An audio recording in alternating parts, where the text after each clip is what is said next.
Bayangkan, seorang perempuan muda terbaring lemah di atas kasur tipis. Tubuhnya menggigil, keringat dingin membasahi pelipis. Di sudut kamar, terdengar langkah kaki mendekat. Namun bukan langkah yang membawa kasih sayang, melainkan langkah penuh amarah. Tangan yang dulu menyambutnya dengan senyum, kini menyeret tubuhnya keluar kamar. Ia masih demam, masih panas tinggi, namun tubuhnya ditarik, dilempar ke depan rumah seperti sampah yang tak diinginkan. Di balik pintu, suara sandal menghantam punggungnya. Para tetangga hanya berdiri, mematung, tak mampu berkata-kata. Dan dari kejauhan, seekor sapi yang awalnya diam, kini mengamuk. Apa yang sebenarnya terjadi? Siapa perempuan malang itu? Dan mengapa semua ini bisa terjadi hanya dalam waktu sekejap? Namun sebelumnya, bagi yang beragama Islam, mari tinggalkan sholawat di komentar, agar sholawat ini menjadi saksi kita di akhirat kelak. Jangan lupa juga like dan share cerita ini ke teman ataupun keluarga terdekat kita, untuk membantu menyebarkan dakwah Islam dalam bentuk cerita. Semoga Anda mendapatkan pahala yang setimpal karena sudah subscribe, like, komen dan membagikan cerita ini. Sekarang mari kita lanjut ke ceritanya. Namanya Rani. Gadis sederhana dari kampung kecil di pinggiran Jawa Tengah. Wajahnya lembut, tutur katanya halus. Ia tak banyak bicara, lebih banyak menunduk dan mengiyakan. Saat menikah dengan Dika, pria yang dikenalnya lewat sepupunya, Rani tak pernah menyangka hidupnya akan berubah begitu drastis. Hari itu, pesta pernikahan mereka berlangsung meriah. Musik dangdut mengalun dari sound system yang disewa dari kota. Tamu berdatangan dari berbagai desa, dan senyum bu mertua tak henti-hentinya menyambut para undangan. Wajahnya ramah, sesekali menggandeng tangan Rani dan memperkenalkannya dengan bangga. Ini menantu saya. Cantik kan? Lembut, anak pesantren, rajin ngaji. Ucap Bularas dengan senyum penuh wibawa. Rani hanya tersenyum kecil. Di dalam hatinya, ia bersyukur.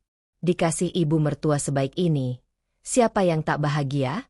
Hari-hari pertama pernikahan benar-benar terasa seperti mimpi. Rani tinggal di rumah mertua bersama suaminya.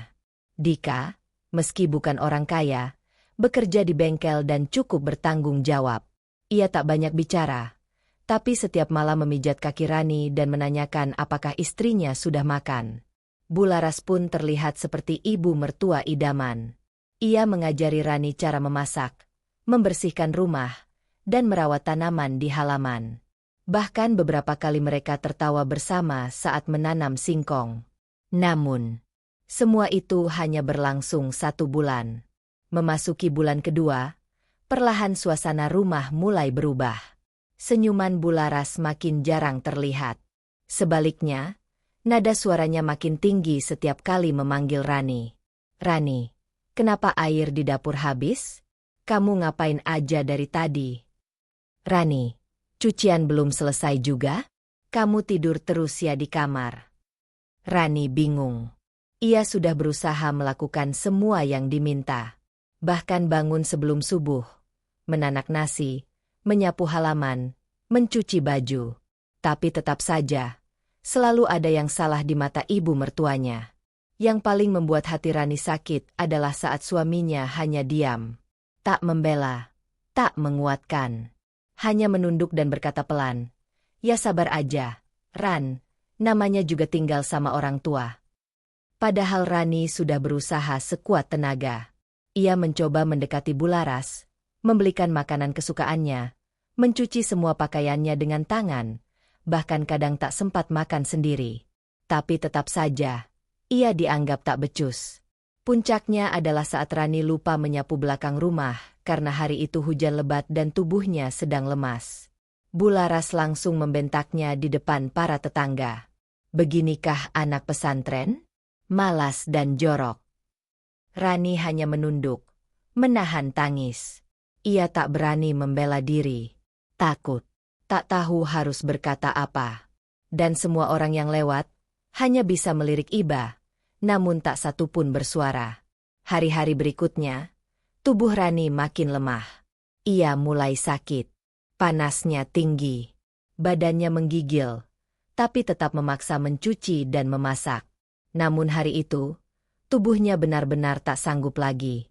Ia tergeletak di kasur, tak mampu berdiri.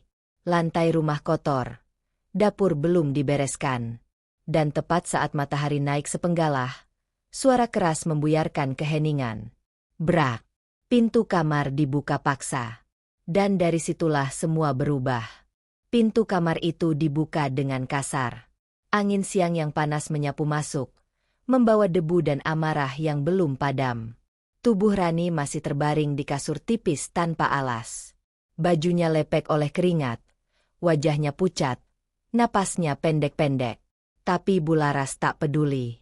Ini rumah bukan kuburan. Mau sampai kapan kamu tiduran terus kayak bangkai? Suara itu menggema di seluruh rumah. Rani hanya mampu membuka matanya sedikit, mencoba duduk tapi tubuhnya lemas. Tangannya gemetar saat berusaha menopang badan. Tapi sebelum sempat bangkit, Bularas sudah menjambak kerudung tipis yang menutupi kepala Rani, lalu menyeretnya dari atas kasur. Aduh, Bu, sakit. Baru juga dikasih rumah. Udah kayak ratu tidur. Kalau gak sanggup ngurus rumah, keluar aja. Langkah kaki Bularas kasar dan terburu-buru, menyeret Rani melewati lantai ruang tengah. Tubuh Rani menyeret karpet kumal, lututnya membentur sudut meja, dan suara tangisnya hanya dijawab dengan bentakan. Sementara itu, Dika, sang suami, duduk di beranda rumah. Ia melihat istrinya diseret, namun tetap diam. Mulutnya terkatup rapat, seperti biasa. Ia tak mampu melawan ibunya sendiri. Dan mungkin, sudah terlalu sering mengabaikan air mata itu. Bu, saya demam, saya gak kuat. Rani mencoba memohon dengan suara lemah. Tapi Bularas makin murka. Alasan terus. Kamu pikir sakit itu alasan buat males? Emak ini dulu sakit sambil ngurus 7 anak gak pernah ngeluh. Kamu tuh kebanyakan manja. Ran, dasar gak tahu diri. Begitu tiba di depan pintu, Bularas melepaskan jambakannya dan mendorong tubuh Rani dengan kaki kanan. Rani terjatuh, tubuhnya mencium tanah keras di halaman depan. Debu beterbangan, bajunya kotor, rambutnya kusut, dan luka di lututnya menganga. Beberapa tetangga yang mendengar keributan mulai keluar rumah. Ada Bu Siti dari seberang jalan, Pak Karjo yang sedang menimba air, bahkan anak-anak kecil yang bermain layangan kini berdiri menonton dalam diam. Namun tak satu pun dari mereka berani mendekat. Bularas berdiri di ambang pintu, tangan di pinggang, matanya melotot. Kalau gak bisa kerja, jangan tinggal di rumah ini. Ini rumah saya, bukan tempat numpang tidur. Rani tak bisa menjawab. Matanya berkunang-kunang. Ia hanya berusaha duduk, tangannya menopang tubuh yang lemas. Dari sudut matanya, ia melihat ada darah di lututnya. Tapi tak ada yang menolong. Tak ada yang mendekat. Hanya tatapan kosong para tetangga yang terdiam, membisu karena takut atau mungkin sudah terlalu biasa melihat pemandangan semacam ini di rumah itu. Sementara itu, suara ribut itu menggetarkan suasana kampung. Anak-anak kecil mulai menangis karena takut. Tapi Bularas tetap berdiri dengan dada membusung, merasa benar, merasa berkuasa. Dan di belakang rumah, seekor sapi jantan besar berdiri gelisah dalam kandang. Nafasnya memburu. Ia mondar-mandir dengan langkah berat. Suaranya mulai menggeram pelan, seperti hewan yang sedang membaca hawa panas di udara. Tak ada yang sadar. Tak ada yang curiga. Sementara itu, Rani masih terduduk di tanah, mencoba menarik nafas. Tapi sakit di dadanya seperti ditusuk-tusuk. Ia ingin menangis, tapi air matanya kering. Ingin berteriak, tapi suaranya habis. Yang tersisa hanya tubuh lemah dan hati yang remuk. Dan suami yang tetap duduk, tak bergerak, tak berkata, seolah semuanya bukan urusannya. Detik itu juga, Rani sadar. Ia telah menikah bukan untuk menjadi istri, tapi budak. Langit siang itu mulai mendung. Udara yang panas berganti dengan angin lembab yang membawa aroma tanah basah. Namun bagi Rani, tak ada bedanya. Ia masih terduduk di tanah depan rumah. Tubuhnya gemetar, matanya kosong, dan lututnya mulai membiru. Dari dalam rumah, Bularas masih mengoceh, melempar kata-kata tajam seperti pisau.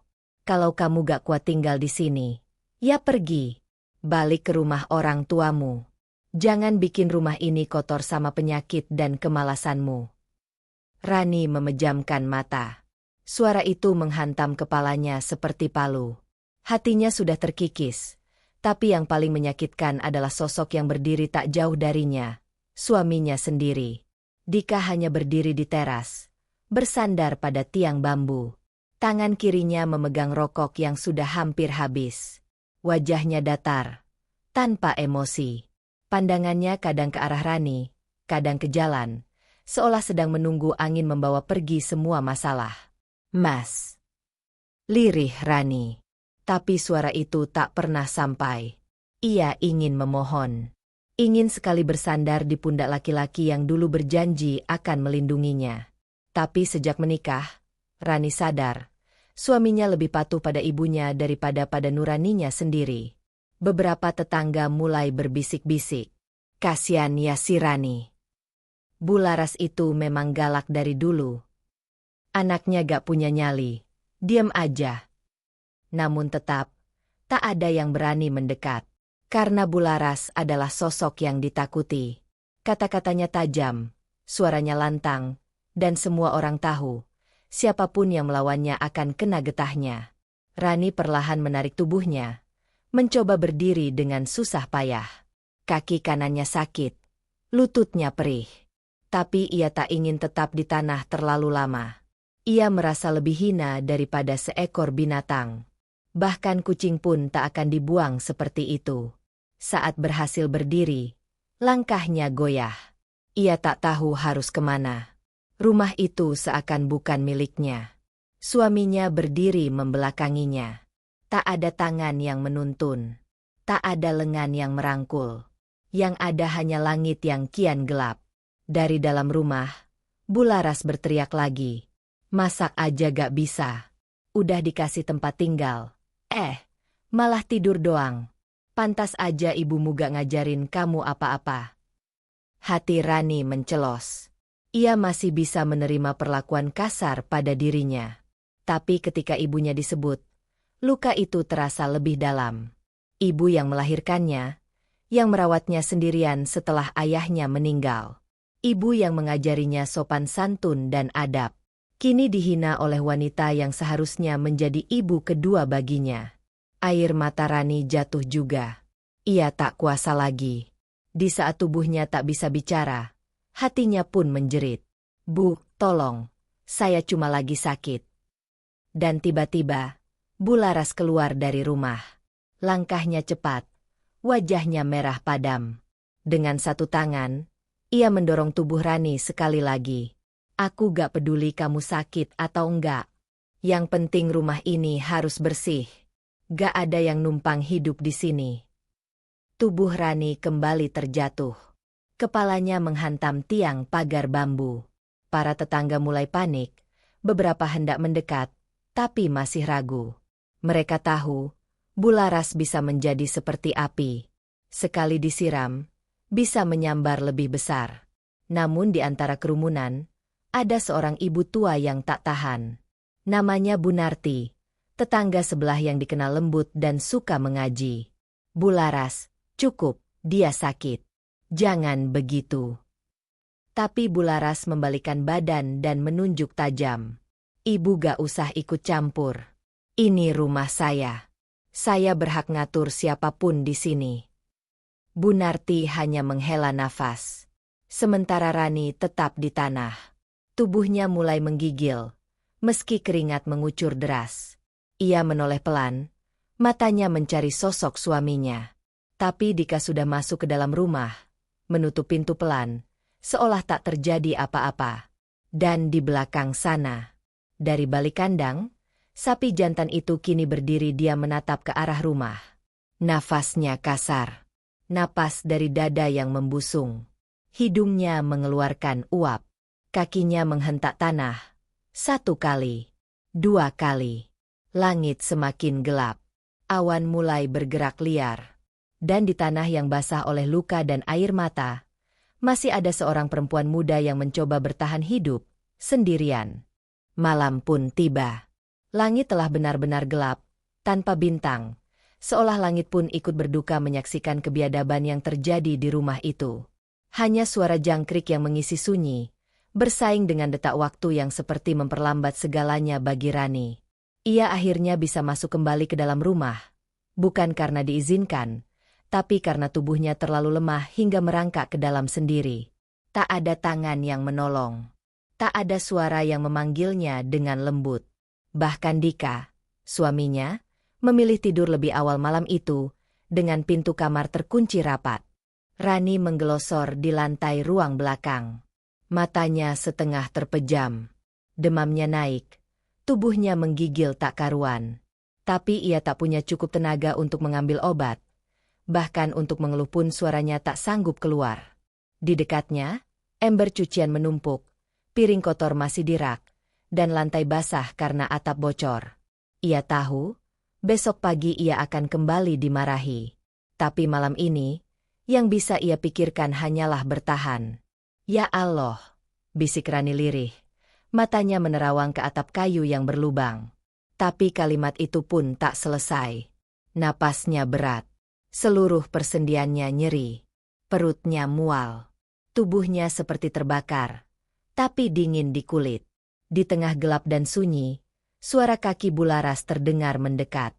Lampu ruang tengah menyala. Wajahnya masam.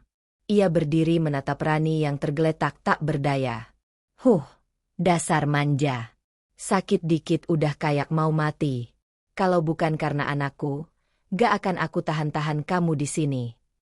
Ia meludah ke samping, lalu berjalan pergi, meninggalkan Rani dalam dingin yang menusuk tulang. Tak ada air putih, tak ada selimut, tak ada kasih sayang. Yang ada hanya kebencian yang menusuk tanpa alasan yang jelas. Detik demi detik berlalu dalam kesunyian. Rani merapatkan tubuhnya, meringkuk di lantai yang dingin. Ia memeluk perutnya yang kram. Satu-satunya yang menghangatkannya malam itu hanyalah sisa-sisa kenangan akan ibunya di kampung. Sosok yang selalu membelainya. Bahkan saat Rani hanya bersin kecil. Air mata mengalir diam-diam. Ia tak bisa menelepon. Tak punya ponsel. Semua dipegang oleh suaminya. Bahkan uang pun tak ada di tangan Rani. Ia adalah istri, tapi tak lebih dari budak yang dikurung dengan kedok keluarga. Menjelang dini hari, tubuh Rani benar-benar tak mampu bergerak. Pandangannya mengabur. Ia merasakan mual yang hebat, tapi tak sanggup bangkit untuk muntah. Di kepalanya, suara Bularas terus bergema, menari-nari seperti bayangan hitam. Kamu cuma pembawa sial. Sejak kamu datang, anakku makin susah. Kamu tuh gak becus jadi istri. Kamu tuh bukan siapa-siapa di rumah ini.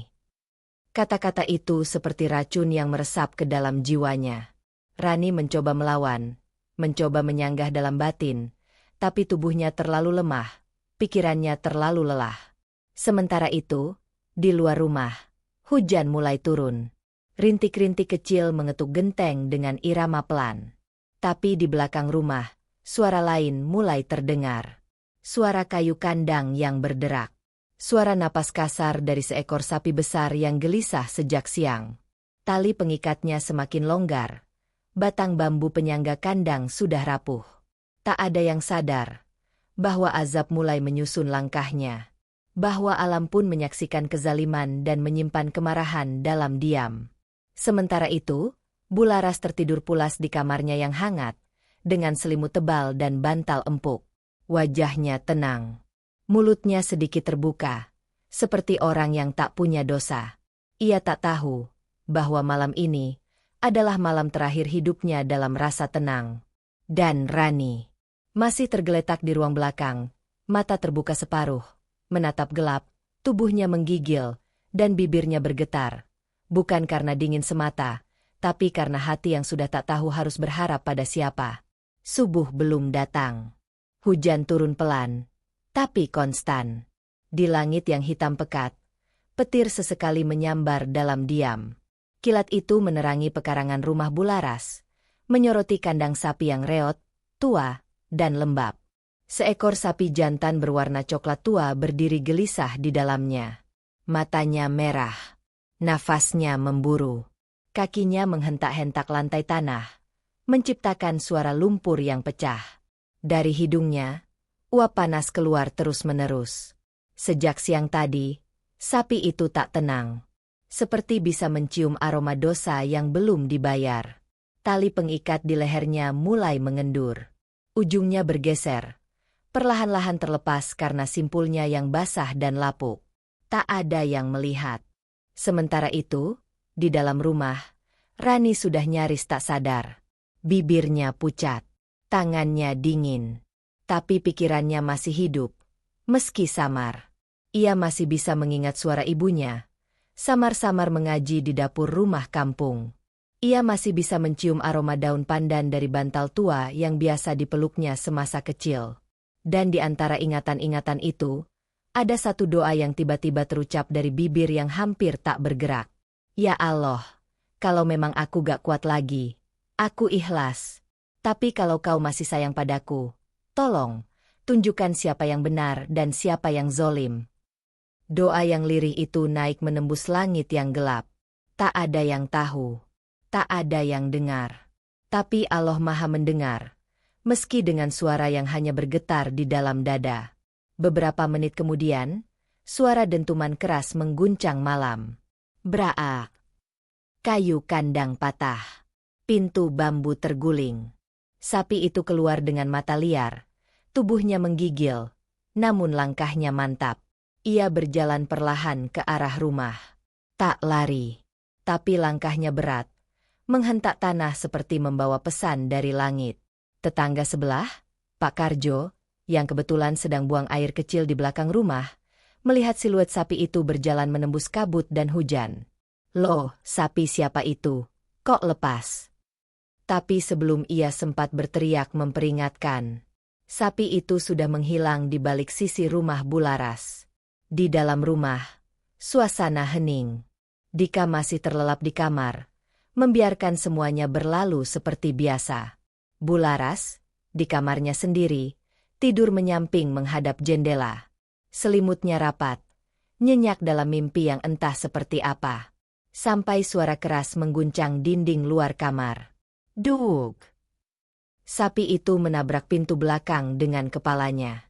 Sekali, dua kali, hingga pintu terbuka paksa. Suara kayu retak memecah keheningan malam.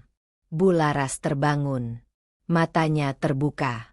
Ia bangkit dari tempat tidur, mengenakan selendang, dan berjalan keluar kamar. Apa itu?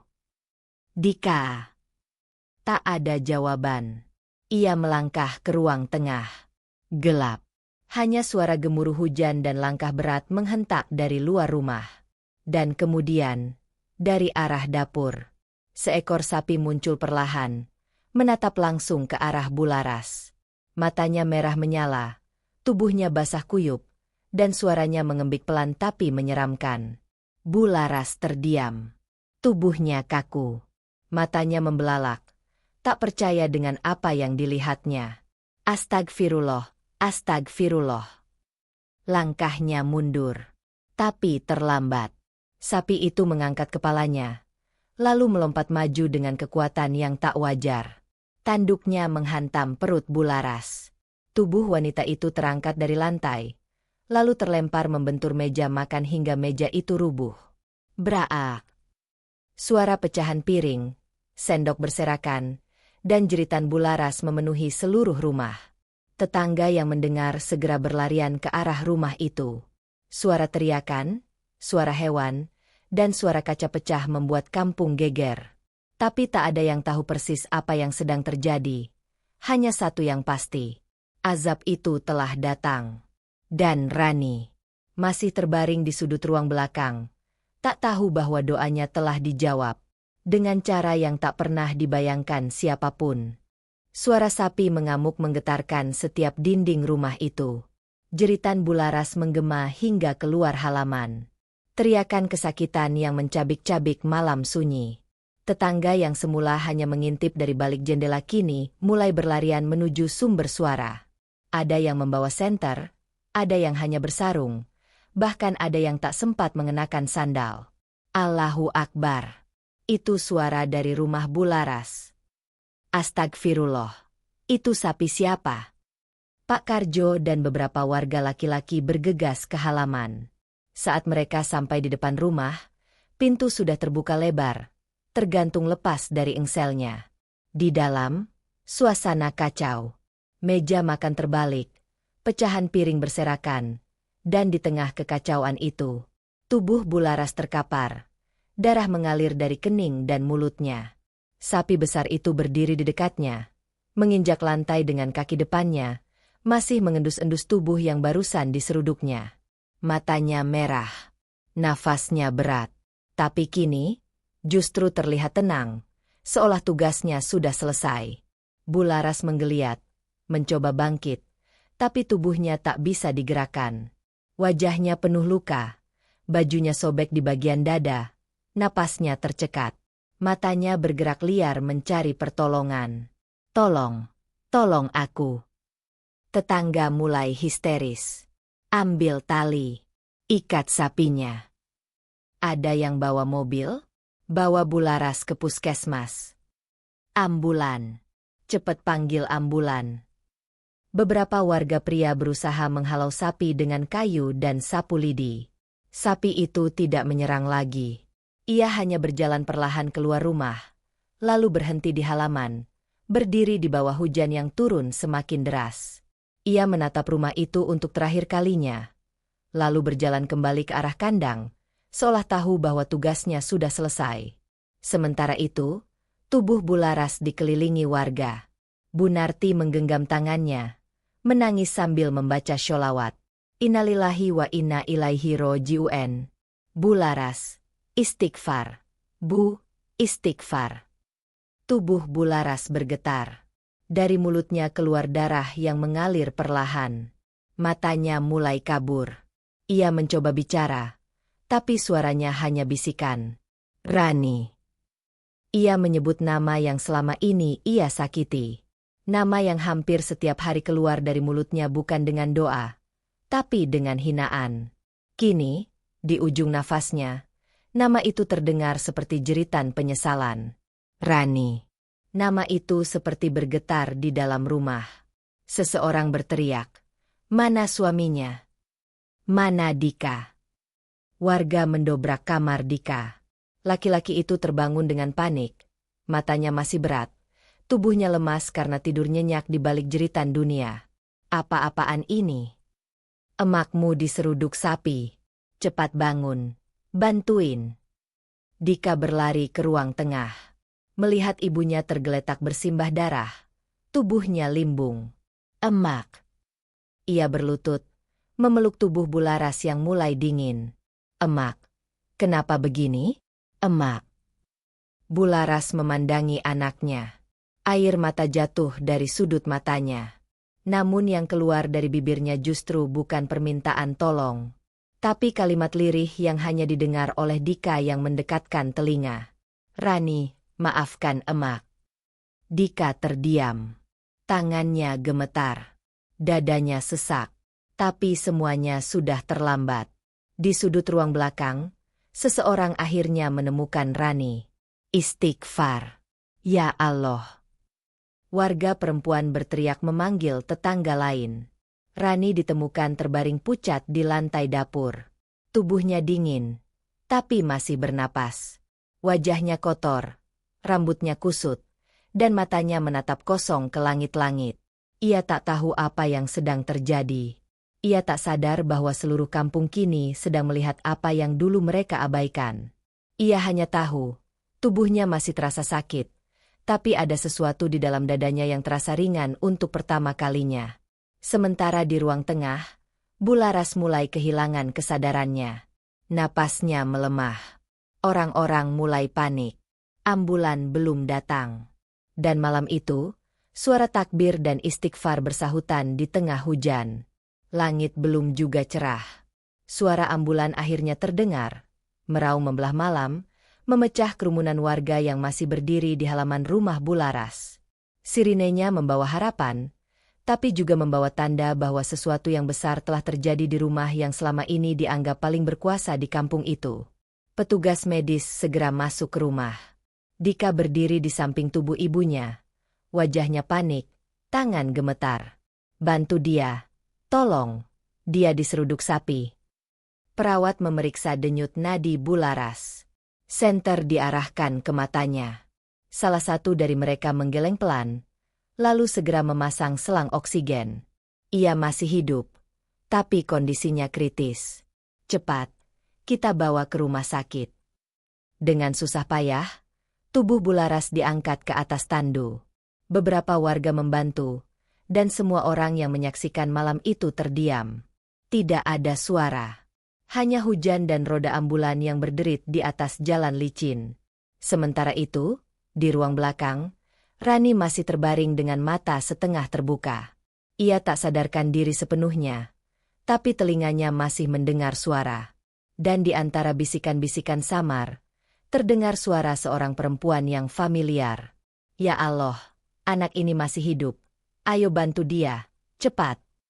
Bu Narti yang sejak awal tak tahan melihat perlakuan keji Bularas kini berdiri di samping Rani. Ia memeluk tubuh lemah itu dan memanggil warga perempuan lainnya untuk membawakan kain, air hangat, dan minyak kayu putih. "Bawa dia ke rumah saya. Dia gak bisa tinggal di sini malam ini." Tak lama, Rani dipapah ke rumah Bu Narti. Tubuhnya ringan seperti kapas. Matanya menatap nanar. Masih sulit bicara. Tapi hatinya mulai merasa, untuk pertama kalinya, ada yang benar-benar peduli padanya. Dika, yang melihat itu dari teras rumah, tak bicara sepatah kata pun. Ia hanya diam. Antara bingung, takut, dan malu. Matanya mengikuti langkah Rani yang digotong pelan ke seberang jalan, ke rumah tetangga yang selama ini dianggap remeh oleh ibunya. Saat rumah itu sepi kembali, Dika duduk di tangga depan rumah.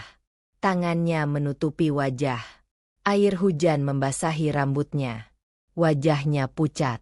Tapi bukan karena kedinginan, melainkan karena beban yang menumpuk di pundaknya. Selama ini, di tengah hujan, seseorang mendekatinya. "Pak Karjo." Ia berdiri diam di samping Dika, lalu berkata pelan, "Kamu tahu gak, kenapa sapimu bisa ngamuk kayak tadi?" Dika menggeleng pelan. Pak Karjo menghela napas. Karena semua yang disakiti, pasti ada yang menyaksikan, meski bukan manusia. Dika menatap tanah. Tangannya mengepal. Dadanya sesak. Ia mengingat semua, sejak awal pernikahan, saat Rani datang membawa semangat dan harapan. Ia tahu Rani gadis baik, tapi ia terlalu takut membela. Terlalu lemah untuk berkata, "Cukup," pada ibunya sendiri. Malam itu, Dika tidak tidur. Ia duduk di ruang tamu sampai pagi, mengingat satu demi satu kejadian yang selama ini ia abaikan. Betapa sering ia melihat Rani menangis diam-diam. Betapa banyak ia memilih diam saat ibunya menyiksa batinnya. Ia bahkan ingat bahwa semua ini bukan yang pertama kalinya. Karena jauh sebelum Rani, ibunya pernah melakukan hal yang sama pada istri pertamanya. Dada Dika semakin sesak. Ia memejamkan mata. Wajah seseorang muncul di benaknya. Wajah almarhumah Arni, istri pertamanya, yang meninggal 2 tahun lalu karena kecelakaan dapur. Setidaknya, itu versi yang ia ceritakan ke semua orang. Tapi malam ini, setelah apa yang terjadi, hati Dika berbisik lirih. Jangan-jangan, aku salah sejak dulu. Langit pagi itu suram. Mendung menggantung seperti pertanda bahwa badai belum benar-benar berlalu. Jalan kampung masih basah. Daun-daun masih meneteskan sisa hujan malam tadi. Tapi di dalam hati Dika, badai yang sesungguhnya baru saja dimulai. Ia duduk sendirian di ruang tamu. Tatapannya kosong menembus jendela. Tak ada suara. Tak ada ibunya yang membentak. Tak ada Rani yang menyiapkan teh pagi. Hanya keheningan yang menggigit hati. Dan suara bisikan masa lalu yang kembali menghantui. Pagi itu, Rumah Bularas seperti rumah kosong. Tak ada bau masakan, tak ada suara sendok piring. Hanya sunyi dan rasa bersalah. Perlahan, Dika bangkit. Ia melangkah ke kamar belakang. Dulu, kamar itu pernah ditempati oleh seorang perempuan lain. Perempuan yang sempat menjadi istrinya sebelum Rani. Namanya Arni. Ia membuka lemari tua yang sudah berdebu. Menyibak tumpukan kain yang sudah lama tak disentuh. Di bagian bawah, terselip sebuah kotak kecil. Kotak kayu berukir sederhana. Kotak itu milik Arni. Dan belum pernah dibuka lagi sejak malam kecelakaan yang merenggut nyawanya. Dengan tangan gemetar, Dika membuka kotak itu. Di dalamnya, surat-surat, beberapa lembar catatan tangan, sebuah buku doa kecil. Dan di antara semuanya, ada selembar kertas yang membuat tangan Dika berhenti bergerak. Tulisan tangan Arni. Dika, kalau kau baca ini suatu hari nanti, berarti aku sudah benar-benar lelah. Aku tak kuat lagi menghadapi ibumu. Dia bukan ibu, dia penguasa yang menindas. Aku sudah berusaha menjadi istri yang baik, tapi selalu salah. Aku ingin pergi, tapi aku takut kau tak akan mencariku. Karena selama ini pun, kau selalu diam. Aku tak tahu apakah aku akan selamat malam ini. Tapi jika aku tak ada besok, jangan percaya cerita siapapun. Percayalah pada hatimu sendiri. Dan jika nanti kau menikah lagi, tolong lindungi dia. Tolong jangan biarkan dia merasakan apa yang aku alami. Tangan Dika gemetar. Matanya membelalak. Ia terjatuh duduk di lantai. Air matanya jatuh satu-satu. Diam-diam, tanpa suara. Selama ini, ia mengubur semuanya. Ia percaya ibunya. Ia memaksa dirinya untuk lupa, demi ketenangan. Tapi surat itu membuka luka lama yang selama ini ia pura-pura tak lihat. Dan kini, ia sadar. Rani sedang mengulang kisah yang sama. Dengan tubuh yang masih lemas, Dika berdiri. Ia keluar rumah, melangkah cepat menuju rumah Bunarti. Hatinya gelisah. Langkahnya berat, tapi hatinya mendorongnya untuk berlari. Untuk pertama kalinya, ia tak ingin diam. Untuk pertama kalinya, ia ingin menjadi laki-laki yang benar. Sampai di depan rumah Bunarti, Dika menggedor pelan pintunya. Tok tok tok. Pintu dibuka perlahan. Wajah Bunarti muncul. Matanya merah karena kurang tidur. Tapi ia masih tersenyum kecil. Mas Dika, mau ketemu Rani? Dika mengangguk. Boleh, Bu. Saya cuma mau lihat keadaannya. Bunarti mempersilakan masuk. Rani sedang tidur di atas kasur tipis. Selimut menutupi tubuhnya. Wajahnya masih pucat, tapi nafasnya sudah mulai teratur. Di sampingnya, ada segelas air hangat dan bungkusan obat dari puskesmas. Dika berdiri di ujung ruangan. Tak sanggup mendekat. Melihat perempuan itu, membuat dadanya sesak. Ia melihat luka di kening Rani. Ia melihat bekas lebam di lengannya. Dan tiba-tiba, wajah Arni kembali muncul dalam ingatannya. Luka yang sama. Air mata yang sama. Diam yang sama. Dika berlutut. Menangis. Air matanya tumpah, membasahi lantai kayu.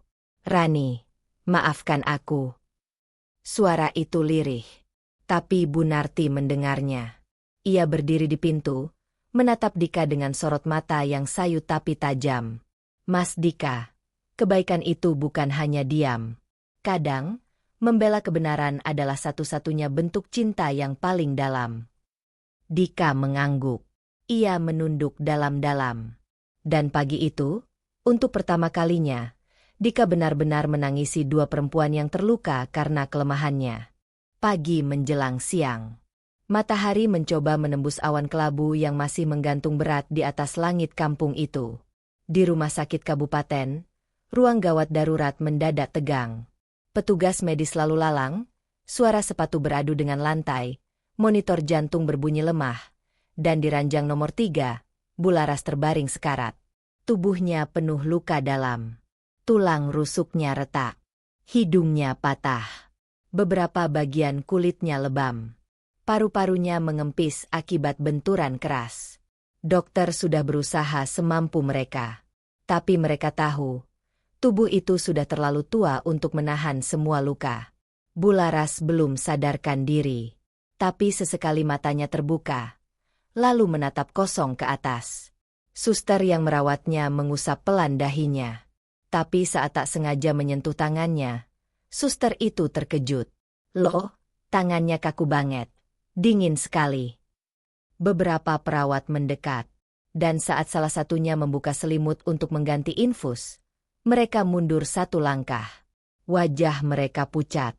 Di dada Bularas, muncul bintik hitam sebesar koin, berwarna ungu gelap. Dan hanya dalam 5 menit, bintik itu menyebar ke perut, lengan, hingga leher. Kulitnya seperti membusuk hidup-hidup. Astagfirullah. Ini bukan luka biasa. Bau tak sedap mulai tercium. Padahal tubuhnya belum 12 jam dirawat. Tapi kini, seolah membusuk dari dalam. Dokter datang terburu-buru. Sindrom sepsis? Infeksi sistemik. Tapi tak ada luka terbuka besar. Tidak ada infeksi luar. Semua luka sudah dibersihkan semalam. Dan yang lebih mengerikan, mata Bularas terbuka perlahan. Tatapannya kosong, tapi mulutnya bergerak pelan. Lalu tiba-tiba, ia berteriak, jangan. Jangan bakar aku." Seluruh ruangan terdiam. Suster menjatuhkan baki logam. Dokter menatap ngeri. "Api, tolong. Jangan. Panas. Panas." Bularas menjerit seperti orang kesurupan. Tangannya menggapai udara. Tubuhnya menggeliat liar di ranjang, meski tulangnya remuk. Jangan tarik aku. Jangan bawa aku ke sana. Aku belum minta maaf. Aku belum minta maaf." Para suster berusaha menahan tubuhnya. Tapi suara jeritannya seperti bukan milik manusia. Matanya membesar, wajahnya memerah, dan urat di lehernya menonjol seperti akan meledak.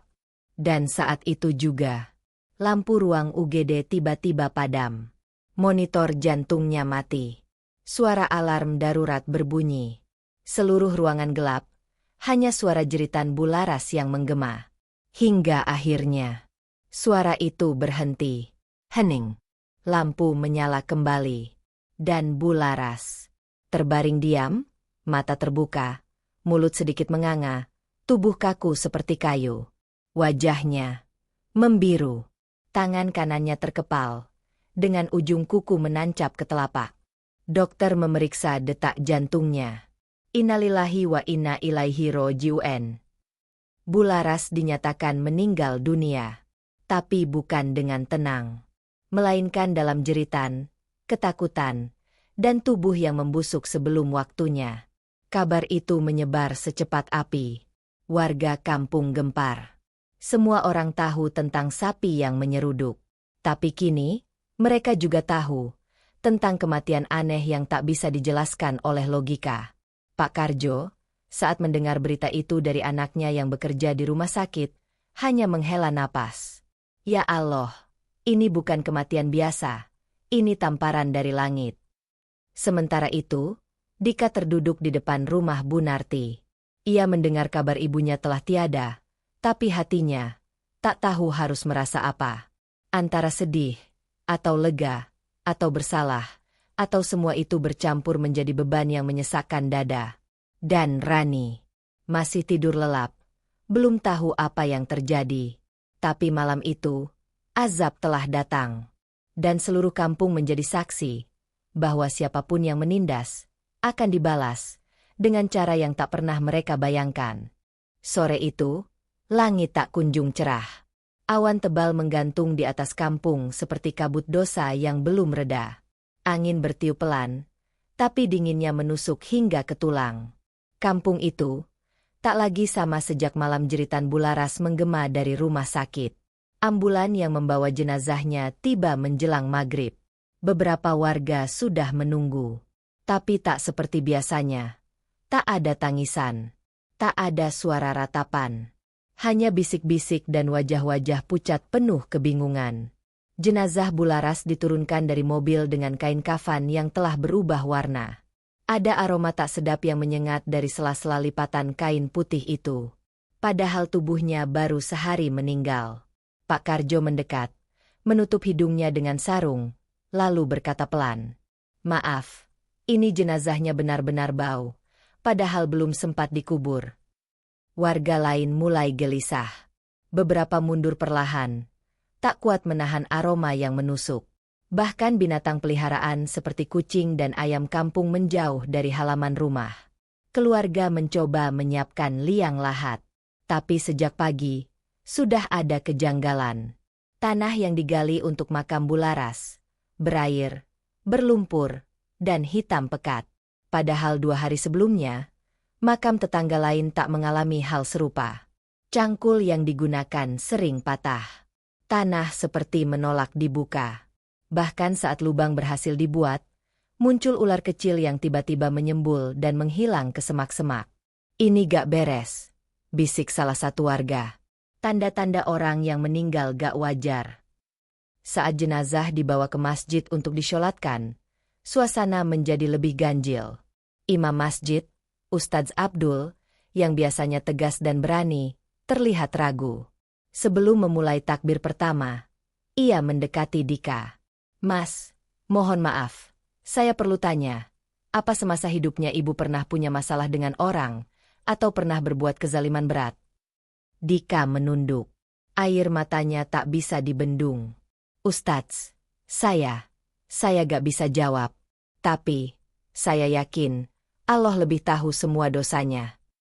Ustadz Abdul menatap tajam, lalu menghela napas panjang. "Kalau begitu, kita tetap sholatkan. Karena itu kewajiban kita sebagai umat muslim. Tapi, semoga Allah memberi keadilan yang sesungguhnya." Sholat jenazah berjalan dengan jamaah yang terbatas. Hanya beberapa orang yang benar-benar berani berdiri di syaf. Bahkan sebagian warga yang biasanya datang ke setiap pemakaman, memilih tetap di rumah, menutup pintu rapat-rapat. Setelah sholat, jenazah dibawa ke pemakaman desa. Namun keanehan belum berakhir. Saat jenazah diturunkan ke liang lahat, tali kafan bagian kaki terlepas sendiri. Kainnya terbuka sebagian. Wajah Bularas terlihat jelas, dan semua orang di sana melihat hal yang sama. Matanya terbuka. Warga berteriak. Beberapa mundur. Ada yang melafalkan istighfar keras-keras. "Astagfirullah." Matanya belum tertutup. "Gak bisa dikubur. Ini ada sesuatu. Ini bukan biasa." Ustadz Abdul maju. Ia melafalkan ayat kursi, lalu mendekat untuk menutup wajah jenazah. Tapi saat tangannya menyentuh kepala Bularas, leher jenazah itu menekuk ke belakang sendiri. Tak ada yang berani memegang lagi. Seolah bumi pun menolak untuk menerima tubuh itu. Seseorang berteriak, "Sudah, kubur saja cepat. Semakin lama di sini, semakin banyak hal aneh terjadi." Akhirnya, dengan gemetar, jenazah dikubur. Tanah ditimbun dengan cepat, namun hati semua orang masih gemetar. Sampai malam tiba, tak ada yang lewat jalan pemakaman. Bahkan suara jangkrik pun seolah berhenti di sekitar makam Bularas. Dan di rumah Bu Narti, Rani mulai sadar. Ia membuka matanya pelan. Matanya sembab. Suaranya parau. "Bu, apa yang terjadi?"